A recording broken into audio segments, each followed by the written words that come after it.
भावे ही मेटी सकहि त्रिपुरारी। काशी में एक वृद्ध ब्राह्मण रहते थे।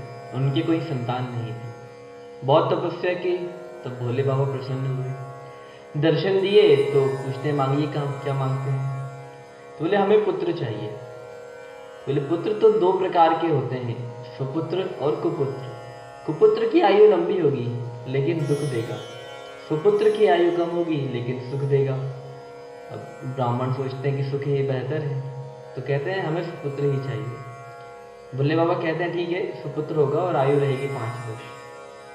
और अंतर गायब हो जाते हैं। अब सुख तो मिला लेकिन दुख साथ था। पिता को सदैव चिंता रहती थी अपने बालक की आयु को लेकर। जैसे तैसे 1 वर्ष, 2 वर्ष, 3 वर्ष, 4 वर्ष बीते। 5वां वर्ष जैसे ही आया, ब्राह्मण जाते हैं एक ज्योतिष के पास, पूछते हैं कि महाराज कुछ हो सकता है।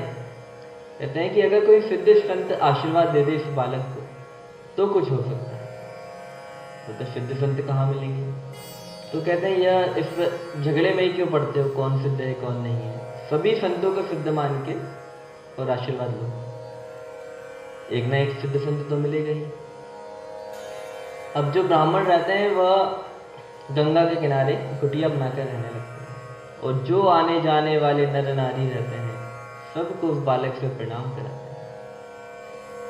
नर नारी निकरे जित, युवा वृद्ध अरु बाल। गो गज बाजी अनेक पशु, शूकर स्वान श्रृंगाल। आवत देखे दूर ते, जोड़े दो हाथ। पुन प्रणाम सबको करत, धरी धरी मही में माथ। बालक सभी को प्रणाम करता है जो भी आता जाता है। बालक के हाथ कठोर हो गए हैं, माथे पर निशान पड़ गए।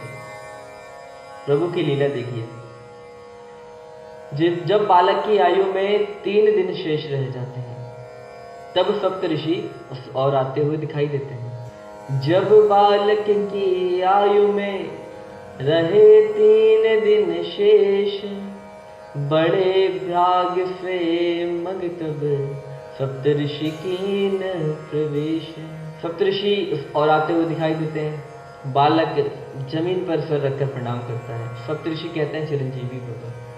पिता की आंख में आंसू आ जाते हैं। सप्तऋषियों में पूछते हैं कि आपका वचन सिद्ध कैसे होगा, क्योंकि इस बालक की आयु में तो केवल 3 ही दिन शेष रह गए हैं। सप्तऋषि भी असमंजस में पड़ जाते हैं। कहते हैं अब क्या?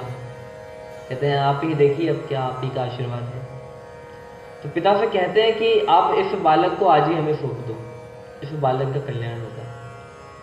अब पिता कैसे अपने बेटे को छोड़ दें, फिर भी कठोर दिल करके और सप्तऋषियों को अपना बालक दे देता है। बालक प्रदान के नौकर के कठिन हिया, ऋषियों ने क्या किया, मुनियों ने क्या किया। सप्तऋषि उस बालक को लेकर ब्रह्मदेव के पास जाते हैं। सभी प्रणाम करते हैं, पीछे पीछे वह बालक भी प्रणाम करता है। ब्रह्मदेव कहते हैं चिरंजीवी भव। सप्तऋषि हंस देते हैं।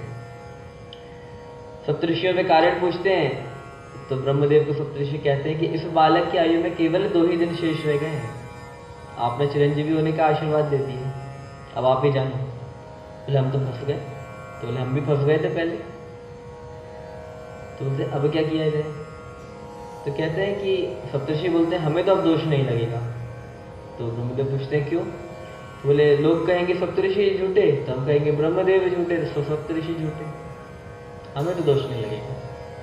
कहते हैं अब एक ही उपाय है कि भोले शंकर के पास जाया जाए, क्योंकि भाव ही मेटी सकहि त्रिपुरारी। केवल भोले ही इसका उपाय बता सकते हैं। सब जाते हैं भोलेनाथ के पास, आगे आगे ब्रह्मदेव, पीछे पीछे सप्तऋषि और पीछे वह बालक। सब जाकर भोलेनाथ को प्रणाम करते हैं। भोलेनाथ मुस्कुराते हैं और कहते हैं चिरंजीवी भव। शिव ने विनीत हंस के पंचमुख से कहो, चिरंजीवी सुत रहो, चिरंजीवी सुत रहो, चिरंजीवी सुत रहो, चिरंजीवी सुत रहो। सब हंस देते। शिव जी पूछते हैं क्या होगा? कहते हैं कि महादेव इस बालक की आयु में अब केवल एक ही दिन शेष रह गए। आपने चिरंजीवी होने का आशीर्वाद दिया। महादेव पूछते हैं कौन है बालक? ब्रह्मदेव पूछते हैं सप्तऋषि में पूछो। सप्तऋषि कहते हैं कि ये काशी के वृद्ध ब्राह्मण का पुत्र है। भोलेनाथ कहते हैं कि ये तो हमारे आशीर्वाद से ही हुआ है। कहते हैं अच्छा, ये तो बहुत अच्छा है, आपका आशीर्वाद था, आप ही अब जानो। कहते हैं ठीक है, इस बालक को यहाँ छोड़ दो।